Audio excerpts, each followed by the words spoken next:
A crawfish boil is the perfect excuse for a party. I'll show you all you need to know. Let's do it.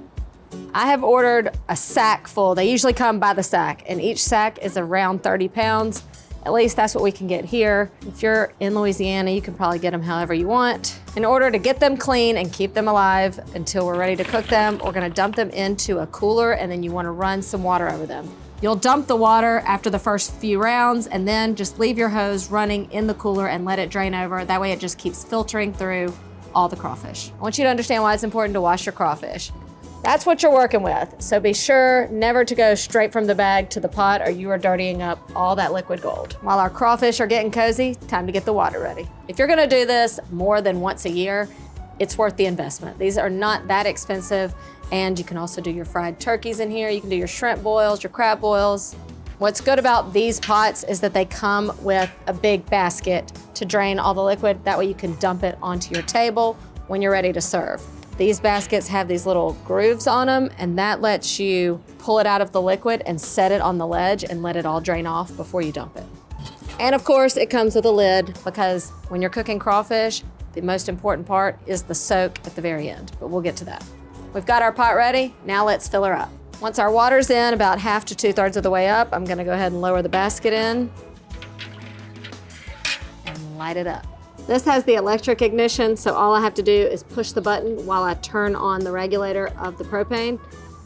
Creating the flavorful liquid is my favorite part. I just love the way all of this citrus and aromatics looks. In the pot, we're building our layers. The first layer is going to be just our aromatics and our citrus. So I've got lots of onion and garlic going in. I like to add all of my aromatics and citrus in as the water heats up so that it all flavors together. Lots of onion, just quartered in big pieces. And then in with the garlic, I just cut these cloves straight in half. Now we're not just gonna drop the lemons into the water. You wanna squeeze the juice and then drop them in.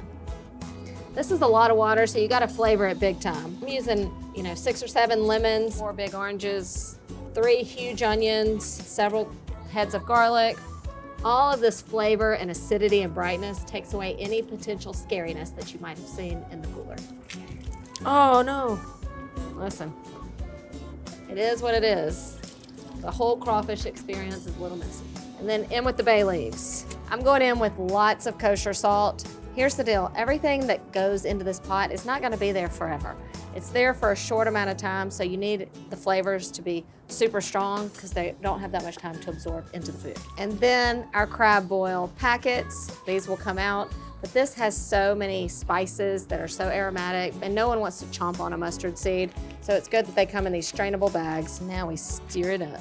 I'm gonna let all these flavors marry in this pot, bring it up to a boil, let it boil for about 5 minutes, and then we'll go in with our veggies.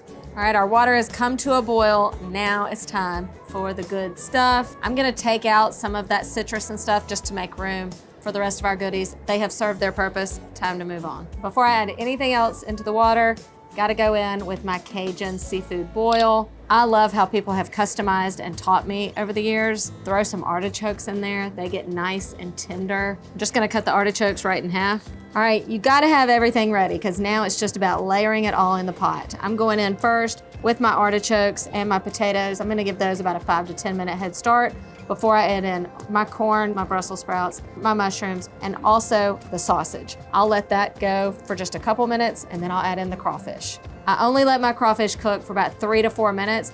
Turn the heat off, keep them covered, and let them soak. It's all about the soak to me. 20 to 30 minutes. I'm just gonna pull the pot up and let the liquid strain off. Break out the newspaper. Woo! And that's how it's done. You can see how the little pieces of corn have just soaked up all that seasoning. Now these are gonna be spicy, so be ready. What once looked like little dirty mud bugs are beautiful delicacies. The serving of this dish could not be any easier. Dump it on the table and let everyone dig in. I like it as is, I don't need anything with it, but you can serve it with a little remoulade or drawn butter, a little hot sauce. I've gotten you this far, but do you even know how to eat a crawfish? Here's how I do it, and do not correct me if I'm wrong. If you've got big claws on your crawfish, you can crack those just like you would a crab claw. We're here for the tails. Give it a twist, pull it out. Then you wanna pull the first couple appendages off, just enough to expose a little more of the tail meat, or you can grab it with your dominant hand, I guess. And with the other one, you want to pinch the tail. And as you pinch it, you'll feel it release from the crawfish. And then pull it out. Now there's some nastiness on the other side. You just grab that with your other hand, peel it back, and you're left with a clean, sweet, tender piece of crawfish meat. What can I say? I nailed it. If you need me in the next 30 minutes, I'll be right here. The best part are these tender veggies that have soaked up all that spicy juice. Yes, sir. Everybody will fight over the heart at the end. The party that a crawfish boil brings is unmatched. So pull out the pot and call your friends. Cheers. Is this your first time doing this? Yeah. But I'm a professional.